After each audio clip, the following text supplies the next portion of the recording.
And for more perspective on this massive moment, we welcome in our insider, Bill Reiter. In so many words, you can say so many things. Jimmy Butler, simply spectacular on this night. First quarter, fourth quarter, sort of telling the story of his night, but it's 56, a career high, a franchise playoff high. Bill Reiter, the floor is yours. Jimmy Butler inspires what in you right now? I wish I could do a head exploding emoji. I mean, that is...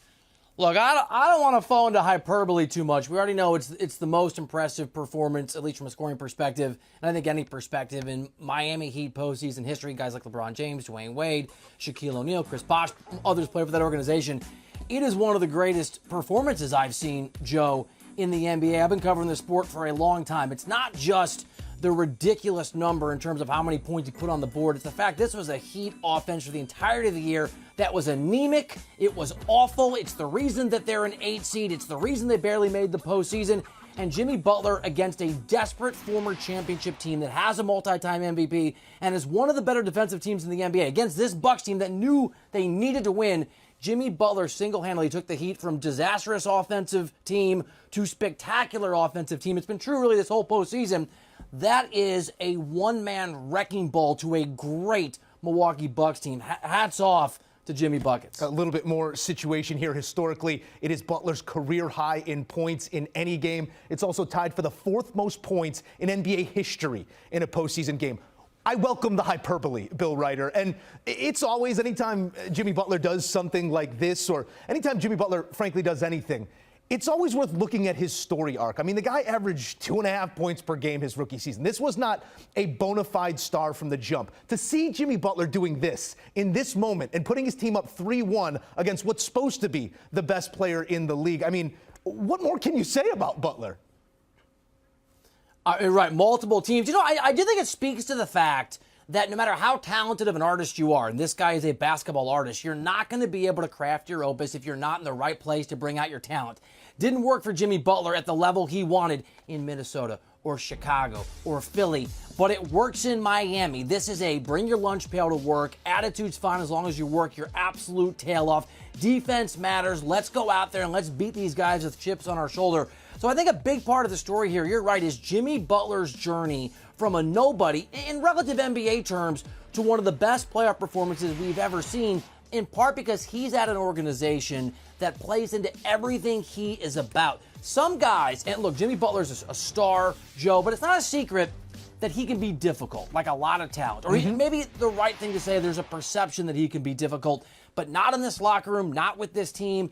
It is a perfect fit and the culmination, you're right, of an incredible journey. Sometimes for that journey to end the way it needs to at its highest note, you got to end up in the place that's perfect for you, and that certainly, I think, is Jimmy Butler with this Heat organization. Butler and the Heat most certainly hoping that this is not the end of the journey. They are 3-1 in this series, 2.5-1 if you took them on the series price prior to tonight. Those numbers will no doubt move. We know the statistics when it comes to a 3-1 series. But as you stare this one down, there's going to still be some belief in the Milwaukee Bucks despite letting this one go in the fourth quarter. How do you stack things up in terms of where we're at in the series right now?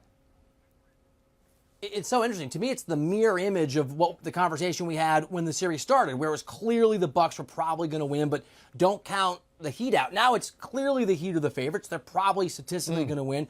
But I'm not closing the door on Milwaukee you would some other teams, Joe. I've covered enough teams, future championship teams, teams that have won NBA championships to know that it ain't over until it's over. The Milwaukee Bucks are good enough to win the next game. They're good enough to win the game after that. They're good enough to apply some pressure. Do I think they will? Not if Jimmy Butler continues to look like John Wick and play at a level that's barely human. He's like a superhero out there. But I'm not counting Milwaukee out. The playoffs have been too remarkable. I know what Giannis is if he can be healthy. I know this Bucks team, I think, has the defensive capability somewhere in there to stop Jimmy Butler from being this amazing. So, yes, this is probably the Heat series. Obviously, they're up 3-1, and they're playing remarkable basketball. But I'm not writing off Milwaukee. I covered that Cleveland Cavaliers team day in, day out that beat the Warriors when they were down 3-1. I've written enough columns to say it's over when it's not over. So we'll just have to see how it goes. But, man, if Jimmy Butler even approximates half of what he just did in the next few games, if there are 2 more games or 1 more game, it's going to be tough sledding for for this Milwaukee team. Yeah, maybe we hold off till morning shoot-around, see what the bumps and bruises look like tomorrow, as both of our star players in this matchup did come in ailing. It was a glute for Butler. No issue here with the career high, with the playoff franchise high. Giannis, 26, 13, and 10. So he, to a certain extent, also filled it up here with his third career playoff triple-double. What'd you make of the performances down 2-1? We're not sure if he was at full health, obviously, but forced back into this series. Yeah, I mean, you gave the stats. I mean, I thought he had an incredible night, and we saw that sometimes when things get tight for the Bucks, that they're not hitting some of their shots, they're not, and Brook Lopez did help, but Chris Middleton had an off night. Sometimes Giannis can maybe force it a little bit, but I thought he was incredible. We know Lopez was great. For me, the blame goes to the Bucks defense, and I suppose you can in part put that on Giannis theoretically, but it's just it's full circle back to Jimmy Butler. In a normal scenario where you're not playing a guy that's putting up a 50-plus burger, Giannis's night plus Lopez's night is usually good enough to be in the game or win the game. And that's why if Milwaukee can just find that defensive reality we saw over the course of the regular season, there's every reason to think at a minimum they can make the next game competitive. You win one at a time and you see what happens. All right, final word here does go to Miami, Bill. Now 16 wins when entering the fourth quarter trailing. It leads the NBA this season. We talk about heat culture often, and we often give Spo his credit in that realm. But how do they continue to duplicate these types of performances in the underdog role? All right, so Joe, a lot of times when I'm talking to GMs, executives, coaches, sources, they paint this rosy picture of the world. And even if I'm on the phone, I'm worried they can sense me rolling my eyes, right? Because everything's glorious, everything's wonderful. And I remember a conversation I had with a high-level Heat person maybe 5 or 6 weeks ago where they were making the case to me that they were good enough to make a run and win an NBA championship. And Joe, I think you could hear me rolling my eyes. I think maybe I sighed inappropriately and disrespectfully. And some part of me said, "Come," it was a nicer version of, "Come on, man. Like, I know what your record is." And to his credit, he walked me through exactly what happened. He said, "We're great defensively. It's a different reality in the postseason, and we've shown that we can flip that switch. We were awesome offensively last year, and we feel like we can reclaim some of that." And he brought up Jimmy Butler. And again, tried not to roll my eyes because every team has a superstar. He said Jimmy's special in the playoffs.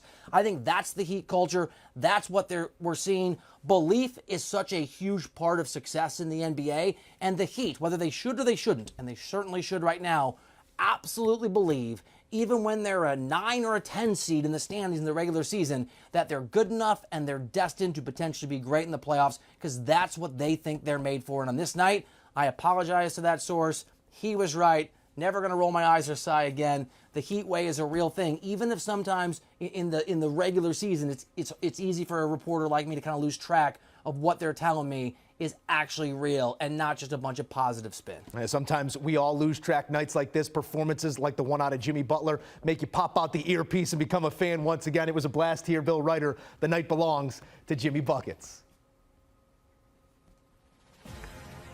All right, here's a look at performances here in the first round by the Bucks under Bud. And this would be their first round exit under Budenholzer, trailing 3-1 off an all-time effort, 56 points from Jimmy Butler.